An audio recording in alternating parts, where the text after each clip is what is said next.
Hello and welcome to another episode of Casual Learning. I'm your host, John Bannan. What's the deal with the ship of Theseus?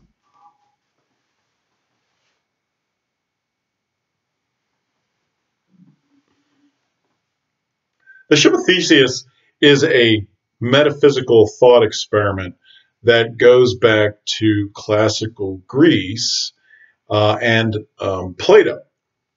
It's almost 2,500 years old.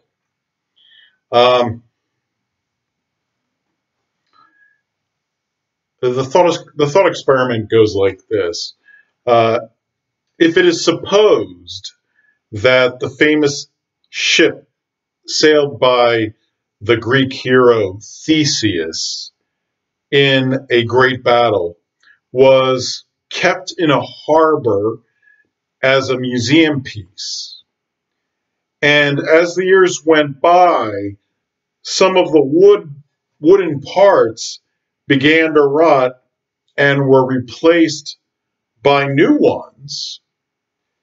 After a century or so, every part had been replaced. So you have this original museum ship, call it Ship A.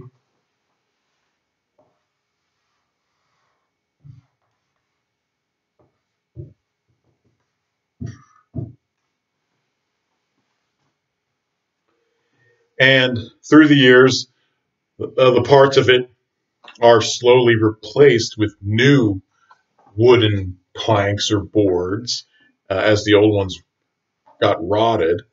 And this process continued. So after 100 years, there were no original parts on this ship. It was all these replacement boards, this replacement wood.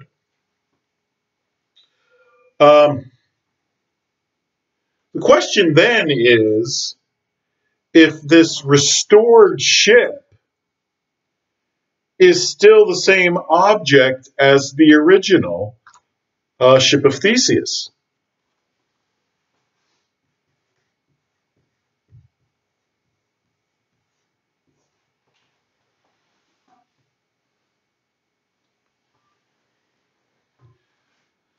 The thought experiment can be continued. If it is then supposed that each of the removed pieces were stored in a warehouse, and after the century, technology developed to cure their rotting and enable them to be put back together to make a ship, then the question is if this reconstructed ship is still the original ship of Theseus. So, as the rotting boards are removed from the restored ship, they're held in a warehouse, and then a century later, technology allows the restored wood to be cured, and the ship is put back together in the warehouse, and now you have this reconstructed ship, Ship B. The question is that the original ship?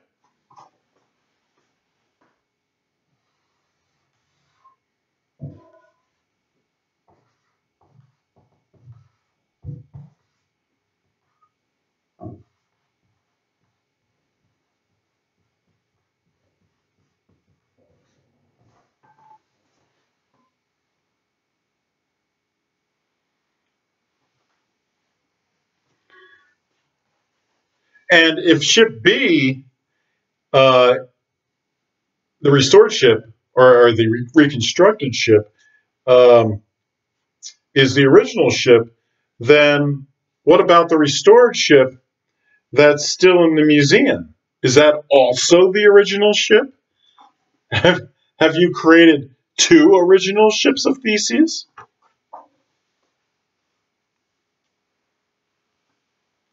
So, the thought experiment at its most obvious level is the question of which of these ships is the original ship?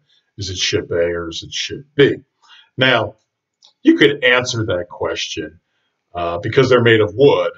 You could do a carbon-14 dating on the actual wood in each of these ships.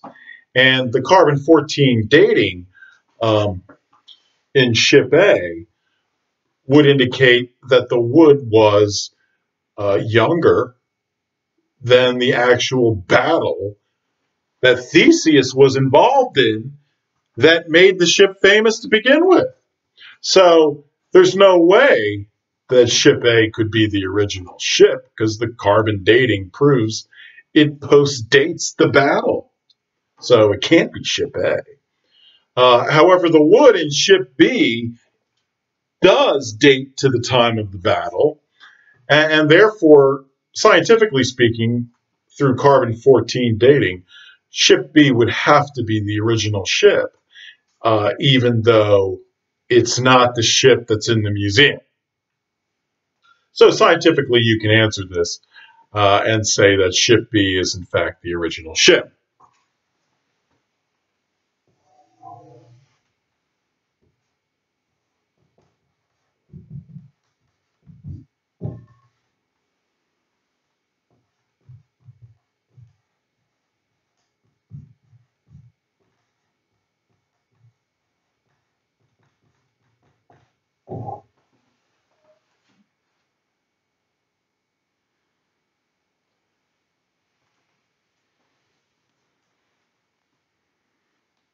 However, there's a more important underlying metaphysical issue here, and that is the point is that if you strip ship A of its parts, it loses its original value. It no longer becomes the ship of Theseus if you take away all the wood from the original ship. So even though it looks like the original ship, you've stripped it of its intrinsic value as that ship because you took away the wood from the original ship. So atheists can use this argument to say that human beings are just like these ships. They're not made of wood, but they are made of atoms. And boats are also made of atoms. And you can make this argument to claim that human beings themselves have no intrinsic value.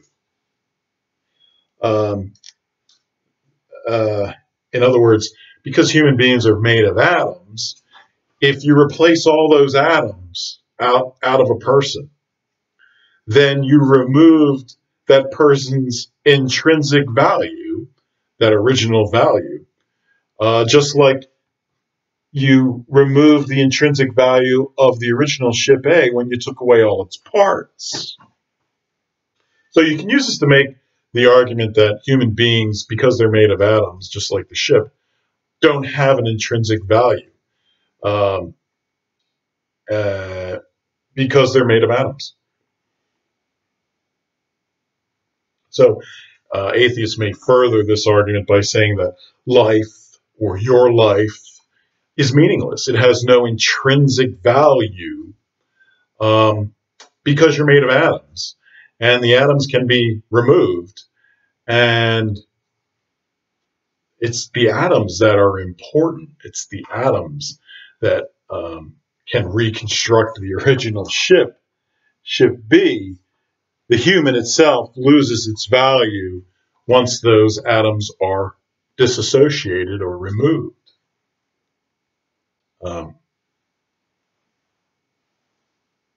So the ultimate atheistic conclusion from the ship of Theseus is that there is nothing else that exists besides the physical layer that gives it value. So people are nothing more than their atoms, and there are no more. People are no more valuable than the atoms are valuable, and atoms have no value. They're simply physical things. So that would mean the human has no value. Okay, so what's the solution to this issue, the ship of Theseus? Why are the atheists wrong that humans don't have value?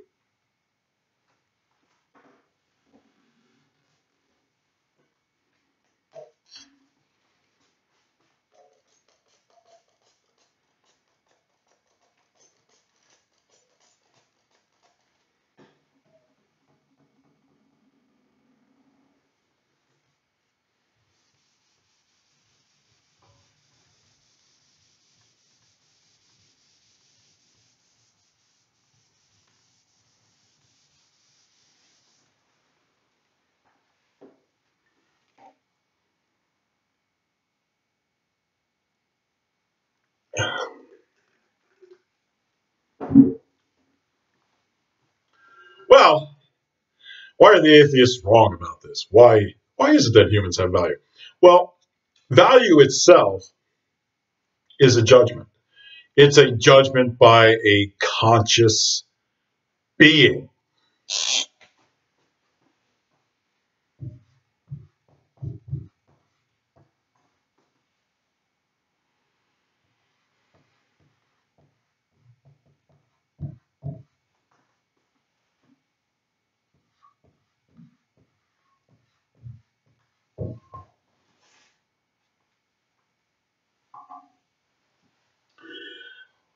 Something that's not conscious cannot give a value judgment. So, you know, a bag of bricks can't give a value judgment about, a bag of marbles. It doesn't have consciousness. So, value is a concept that's tied to consciousness. It's consciousness dependent. So, when you talk about value, you're talking about conscious beings, sentient beings, at least conscious, an aware being.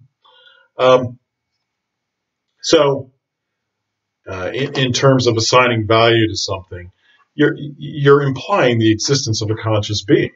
Now, in terms of like the ship of Theseus, where's that value come from? Well, the value comes from the people who know about it and assign it the value because it was a famous ship involved in a famous Greek battle. So there's this subjective value given to it by some people.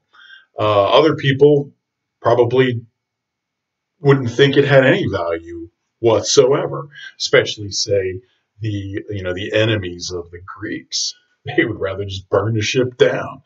Um, so you have that idea of subjective value, uh, which is given by human beings.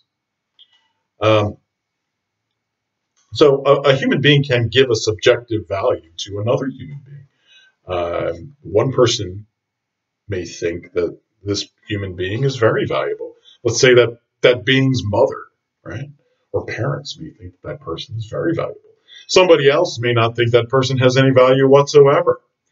But that person can have a value, a subjective value, uh, because some human beings will think that that person is valuable.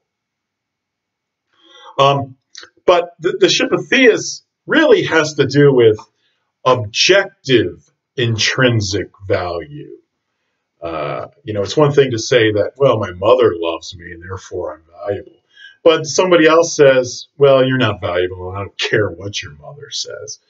What do you say to that person? How do you subscribe some objective value to a human being?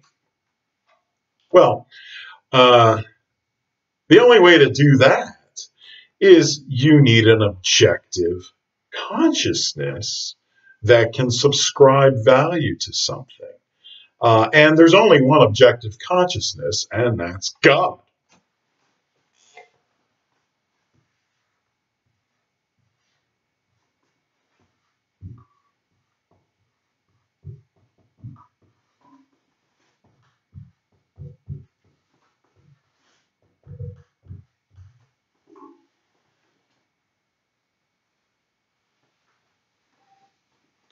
Now, someone might say, well, I don't care what God's opinion is on whether something has value, but they would be wrong, because God, being the creator of physical reality, is objectively reality itself, because God decides what is made real and what is not made real out of the infinite possibilities for physical reality.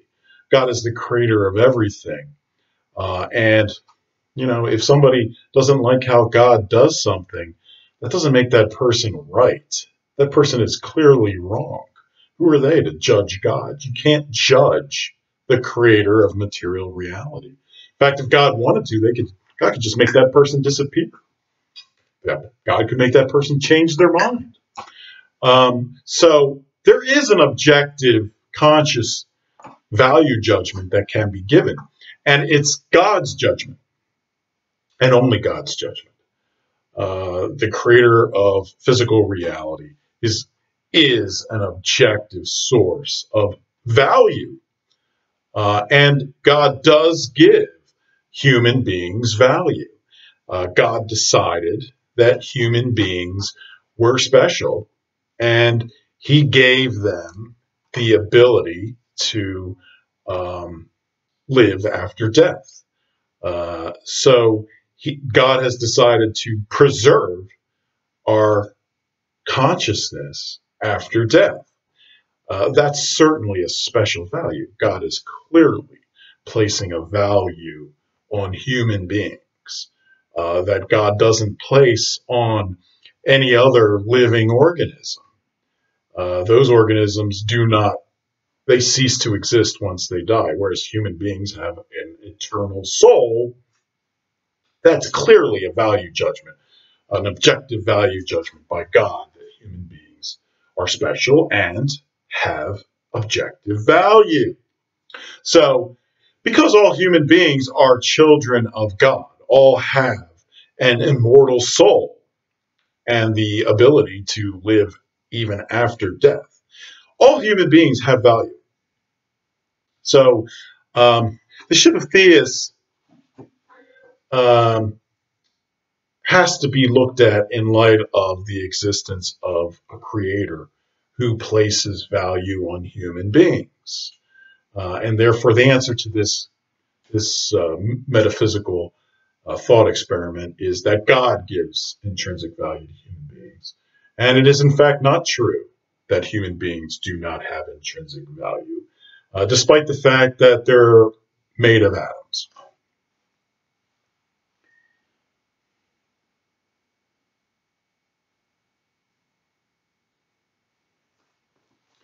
Um,